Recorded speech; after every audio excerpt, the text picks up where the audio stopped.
আগে তো ভালো অনেকে ছিলই, যার সন্তান আয়না ঘরে যায় নাই, গুম হয় নাই, খুন হয় নাই। গতকালকে আন্তর্জাতিক ট্রাইব্যুনালে একজন ডাক্তার সাক্ষী দিয়েছেন, উনি তো আর কোনো দলের না, নিউরোসায়েন্স হসপিটালের। উনি বলছেন এই জুলাই গণ অভ্যুত্থানে নিউরোসায়েন্সে যতজন ভর্তি হয়েছেন তার 167 জনের মাথায় কোনো খুলি ছিল না। কিবরিয়া ভাই, আই রিপিট, গতকালকের পত্রিকা খুলে দেখেন, আপনি চোখ বন্ধ করে ভাবেন এটা আপনার ভাইয়ের রিপোর্ট, আপনার সন্তান, আপনার বাবা মা, যে 167 জনের মাথায় কোনো খুলি ছিল না। আমার বাসার সামনে আমি 8 বাচ্চার জানাজা পড়েছি। ইলিয়াস আলী ভাই বিএনপির, ওনার লাশটা যখন মানে চিরে মধ্যে পাথর দিয়ে নদীতে ভাসিয়ে দেওয়া হয়েছে, ঠিক তার পরেই হাসিনা ইলিয়াস আলী ভাইয়ের স্ত্রী এবং তার সন্তানকে পাশে বসিয়ে সান্ত্বনা দিচ্ছেন।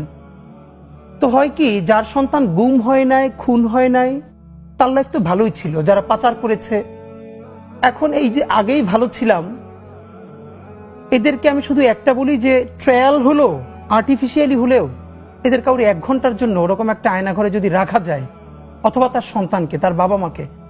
প্রফেসর ইউনূস যেদিন প্রথম আয়নাঘর ভিজিট করলেন, ওদিন একটা বাচ্চা মেয়ে গেছিল তার সাথে। সেই বাচ্চা মেয়েটা পর ইন্টারভিউতে বলতেছে, ওর মাকে যখন আয়নাঘরে নিয়ে আসছে তখন ও খুব ছোট, ওরেও নিয়ে আসছে সাথে, ওর মা অনেক ভারী। তো ওর মাকে মারতে মারতে এমন অবস্থা হয়েছে, তো ও বলছে যে আমার মার একটু পানি দেন। এরপরে এমন লাথি মারছে, ওর মা ওর সামনে বাথরুম করে ফেলছে, নড়তে পারতেছে না। একটা মেয়ে বলতেছে যে তাকে আয়নাঘরে নেওয়ার পর তার পিরিয়ড হয়ে গেছে মায়ের চোটে, তারপরে বলছে আমাকে প্যাড দেন, হো হো করে হাসতেছে। আপনি ভাবেন যে আপনার বোন, আপনার, এবং সব থেকে ভয়াবহ এই যে আলেপ আয়নাঘরের একজনকে ধরেছে, আয়নাঘরে নিয়েছে, তাকে জঙ্গি হিসেবে তার জবানবন্দি নেবে, কিন্তু সে দিচ্ছে না। তাকে জঙ্গি হিসেবে জবানবন্দি নেয়ার জন্য তার স্ত্রীকে ধরে নিচ্ছে তার সামনে। আপনি চক্ষু বন্ধ করে ভাবেন যে তার স্ত্রী তখন রোজাদার স্ত্রীকে সে যাতে স্বীকারোক্তি দেয় যে এখানে জঙ্গিপনা আছে আর সে জঙ্গি কার্যক্রমের সাথে জড়িত। এখন পর্যন্ত বেওয়ারিশ কতগুলো লাশ আমরা শনাক্ত করতে পারি নাই। ঢাকা বিশ্ববিদ্যালয় মসজিদ থেকে নামাজ পড়ে বেরোচ্ছে, টিআরটি ওয়ার্ল্ড একটা ছেলেকে ইন্টারভিউ করবে জুলাইয়ের আহত, তা আমাকে দেখে ওনারা কথা বলতেছে, তখন ছেলেটা শুনতেছে যে আমি এসছি। ও কোরআনের হাফেজ, মনে হয় 21 না 22 বছরের, 2 চোখ চিরতরে হারাই গেছে, আলো ফিরবে না। তো আমার কাঁধে হাত রেখে বললো কি যে হাদি ভাই, আমার সপ্তাহখানেকের জন্য আমার একটা চোখে একটু আলো ফিরিয়ে দেওয়া যায়। আমি বললাম ভাই 1 সপ্তাহের জন্য কেন? বললো ভাই অন্তত আমার মারে আমার খুব একবার দেখতে মন চাই।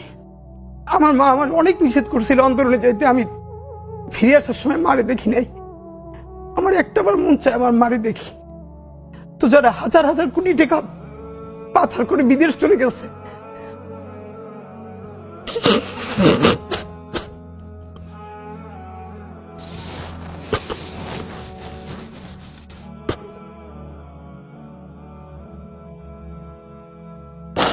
কিবরিয়া ভাই, এই সরকার বা এইটা যেটাই হোক, যেই চালাক, এইটার কোনো তুলনায় কি আপনি গত 16 বছরের সাথে দিতে পারবেন? শুধু একটা হাজার হাজার গুমের সাথে একটা গুম শুধু নিজের পরিবারের সাথে রিলেট করেন, এটা আপনার বাবা, আপনার মা, আপনার ভাই বোন, লাশটা ফেরে নদীতে ভাসিয়ে দিয়েছে। এরপর আপনি 2-3 বছর খুঁজেছেন সব জায়গায়, আপনাকে বলাও হয় না সে মরে গেছে। আপনি কিসের সাথে কি মিলাচ্ছেন? এখন পর্যন্ত আমি একজন, not a single man, Awami লীগের কর্মী না, সাধারণ সমর্থককে পাই নাই যারা এই জঘন্য গণহত্যার ব্যাপারে ন্যূনতম অনুশোচনা আছে।